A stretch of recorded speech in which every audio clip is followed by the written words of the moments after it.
Cette manette coûte moins de 30 €.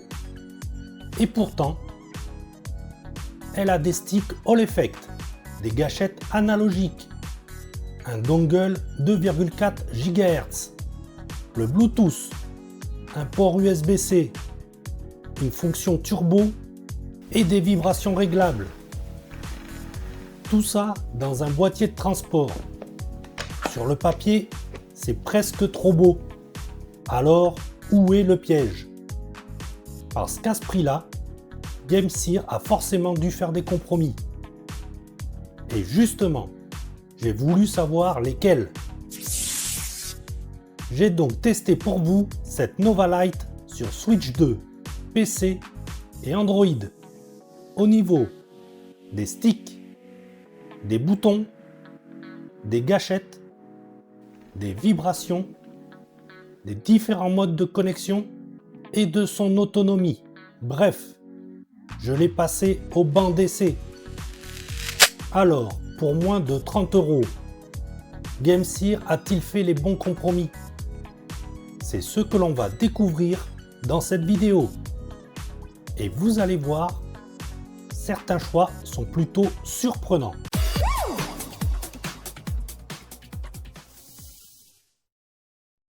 La Nova Lite se trouve généralement autour des 25 à 30 € selon les boutiques et les promotions.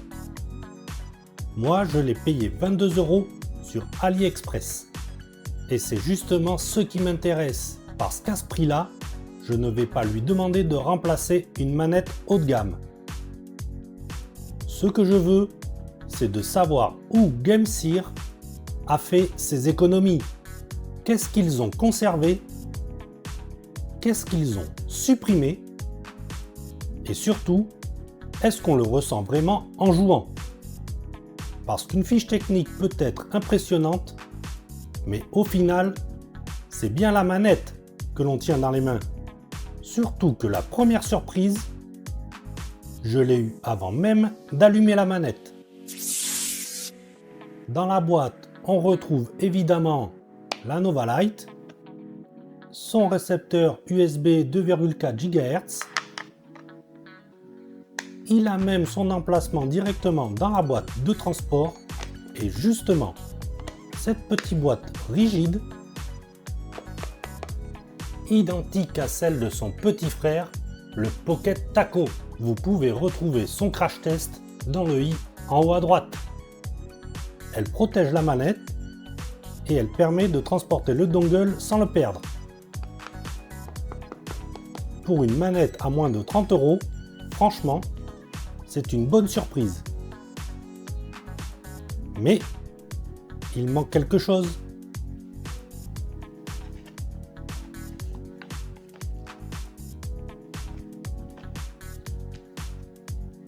Le câble USB-C.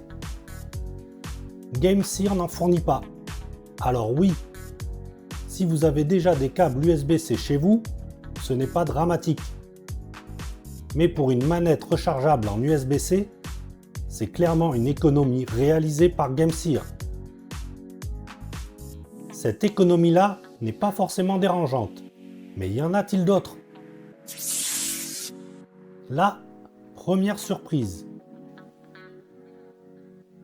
La Nova Lite ne fait absolument pas de chip. Elle pèse seulement 213 grammes. Pour vous donner une idée, la 8BitDo Ultimate 2C est à 219 grammes, la Pro Controller Switch 2 236 grammes et la Pro Controller Switch première génération 246 grammes. Et pourtant, ce faible poids ne donne pas une impression de produit au rabais.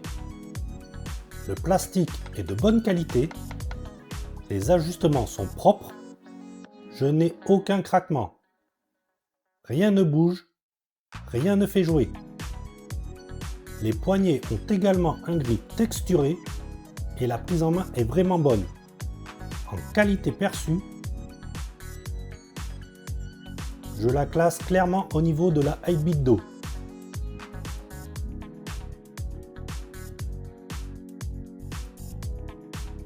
Et même au niveau de la manette Pro Switch.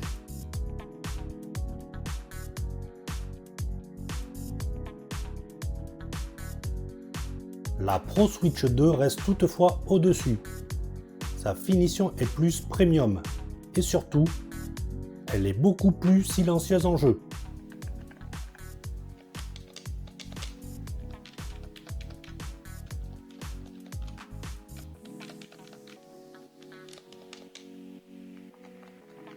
Mais pour moins de 30 €, la Nova Lite marque déjà de bons points. GameSear n'a clairement pas lésiné sur la qualité de fabrication. Maintenant, il faut voir si cette bonne impression se confirme là où ça compte vraiment. Les commandes. GameSear met évidemment en avant ses joysticks à effet Hall. L'intérêt, contrairement au potentiomètre classique, la détection de la position se fait grâce à un champ magnétique. Ça limite fortement l'usure liée au frottement et donc le risque de drift lié à ce type d'usure. Mais plutôt que de simplement vous répéter la fiche produit, je les ai testés avec le dongle 2,4 GHz. J'ai 1,4% d'erreur circulaire et surtout 0% d'erreur de centrage. Les sticks gauche et droite sont calibrés de manière identique. En Bluetooth, on passe à 1,8% d'erreur circulaire et 0,6% d'erreur de centre.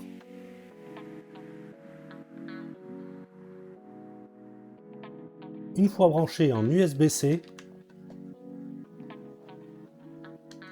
on retrouve 1,4% d'erreur circulaire et 0% au centre. Donc sur mon exemplaire, les résultats sont excellents dans les trois modes. Et surtout, je ne constate aucun problème de centrage. La glisse est fluide, le retour au centre est net et en jeu, je n'ai absolument rien à leur reprocher. Et puisqu'on parle des sticks, autant les comparer avec les autres manettes dont je dispose. Les sticks de la Nova Lite ont une bonne tension et se recentrent parfaitement. En revanche, on retrouve un léger effet de rebond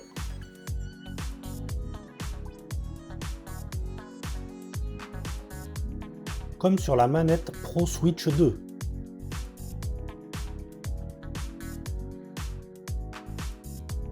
Contrairement aux deux autres contrôleurs. Les sticks de la Nova Lite utilisent une surface texturée, tout comme ceux de la 8BitDo d'ailleurs, contrairement aux sticks des contrôleurs Switch. Personnellement, je préfère la sensation des sticks texturés. Le pouce s'y accroche davantage et je trouve le contrôle plus naturel.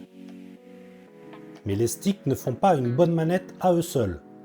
Voyons maintenant les boutons. Passons maintenant aux boutons. Ici, pas de micro switch. On est sur des boutons à membrane. La course est courte, la réponse est rapide et surtout, je ne ressens aucun délai en jeu. Et les boutons répondent bien.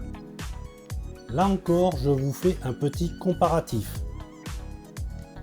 Idem pour les bumpers gauche et droite. Ils sont à membrane, très réactifs, avec une course assez courte. Et pour la croix directionnelle, je l'ai testé sur Ultra Street Fighter 2 Switch. Et personnellement, je la trouve très bonne. Les directions répondent correctement, les diagonales passent très bien et je n'ai pas rencontré de problème particulier pendant mes parties. Donc pour du jeu de combat ou du rétro, aucun problème de mon côté. Mais il y a une partie des commandes qu'on ne peut vraiment apprécier qu'avec un jeu de course. Les gâchettes. Ces deux gâchettes, elles aussi, sont intéressantes. Parce qu'ici, la bonne surprise, elles sont analogiques. Je l'ai vérifié directement sur Forza Horizon 4 sur PC. Plus j'enfonce la gâchette, plus j'accélère. On a donc bien une vraie progression. On le voit sur les graphiques. Et pour une manette à ce tarif, c'est exactement le genre de fonctionnalité que j'aime retrouver.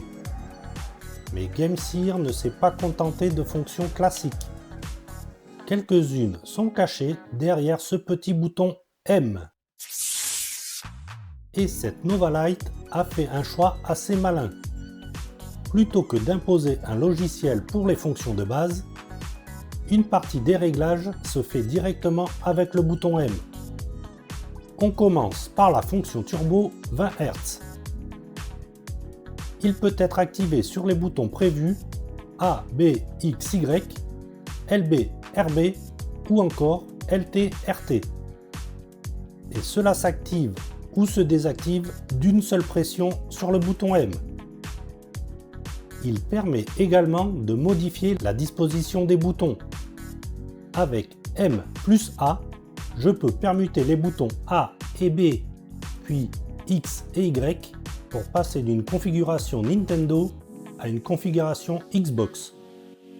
Les vibrations sont également réglables, de 0 à 100%. Avec M et le bouton haut ou bas de la croix directionnelle, on passe de 0, 25, 50, 75, 100%.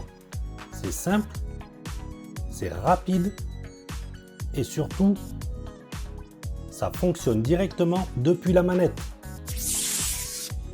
Si tu aimes ce genre de test, où je prends réellement les produits en main objectivement et sans langue de bois, pense à liker cette vidéo. Parce que sur cette chaîne, je teste et décortique de la tech abordable. Et si le produit est validé, je le fais gagner à ma communauté. Alors si tu veux tenter ta chance, abonne-toi et active la cloche. Les modalités du concours sont dans la description de la vidéo. Allez, on continue le test. Maintenant passons à la connectivité. Et là, GameSeer ne s'est pas moqué de nous. Sur PC, le dongle 2,4 GHz fonctionne parfaitement. La connexion est immédiate et c'est clairement le mode à privilégier sur PC.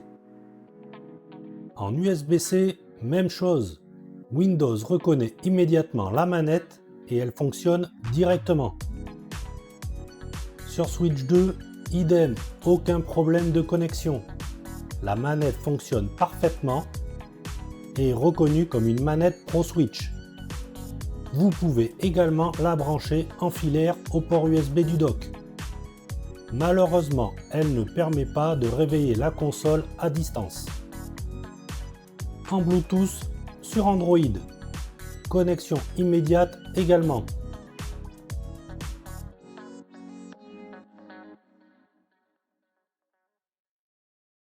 Et une fois les appareils allumés et appairés, passer d'une configuration système à l'autre est quasiment instantané. GameSeer annonce également la compatibilité iOS et Steam Deck. Je ne les ai pas testés personnellement, donc je ne peux pas vous confirmer leur fonctionnement. Mais il reste une question importante. Combien de temps peut-on réellement jouer avec? La Novalite embarque une batterie de 600 mAh. C'est faible, mais léger. Et lors de mon test, j'ai obtenu environ 12 heures d'utilisation sur Switch 2 en Bluetooth. Pour une manette de cette catégorie et une batterie de cette capacité, c'est tout à fait correct. Et bonne nouvelle, on peut continuer à jouer pendant la recharge. Mais jusqu'ici, je vous ai surtout parlé de ce que GameSeer a réussi à mettre dans cette manette. Il est temps de parler de ce qu'ils ont retiré.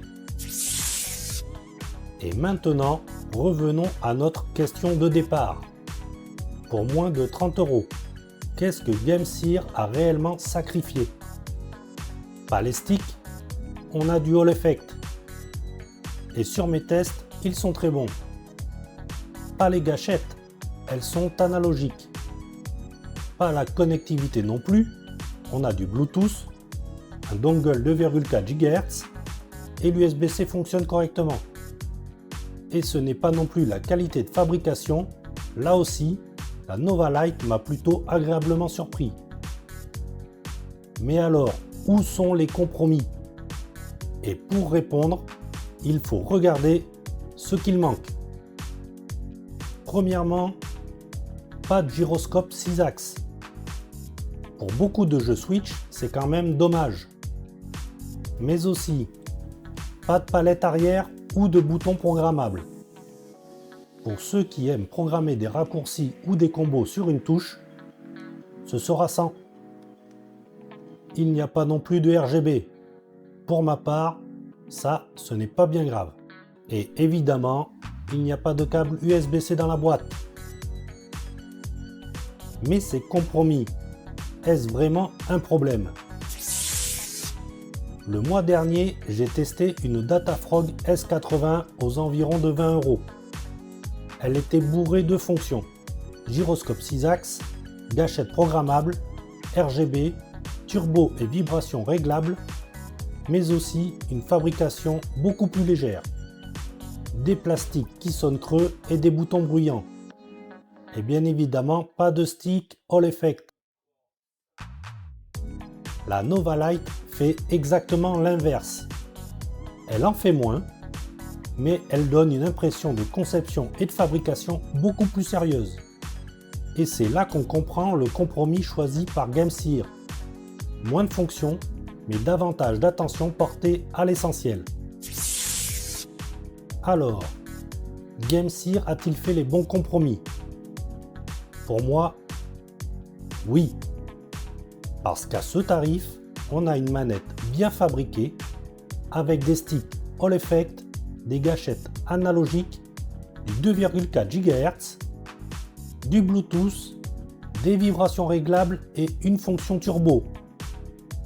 Une bonne autonomie et même un boîtier de transport. En revanche, la Nova Lite ne cherche pas à tout faire. Elle cherche à faire l'essentiel correctement et à moins de 30 €. Et c'est probablement son meilleur argument.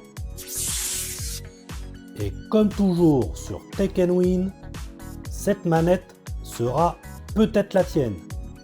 Oui, la Nova Lite que tu viens de voir dans cette vidéo est à gagner. Pour participer, abonne-toi à la chaîne et au passage, mets un petit pouce en l'air sous cette vidéo. Mais aussi, dis-moi en commentaire si tu aurais fait les mêmes compromis que GameSear ou si tu préfères une manette qui offre davantage de fonctions, quitte à faire quelques concessions sur la finition.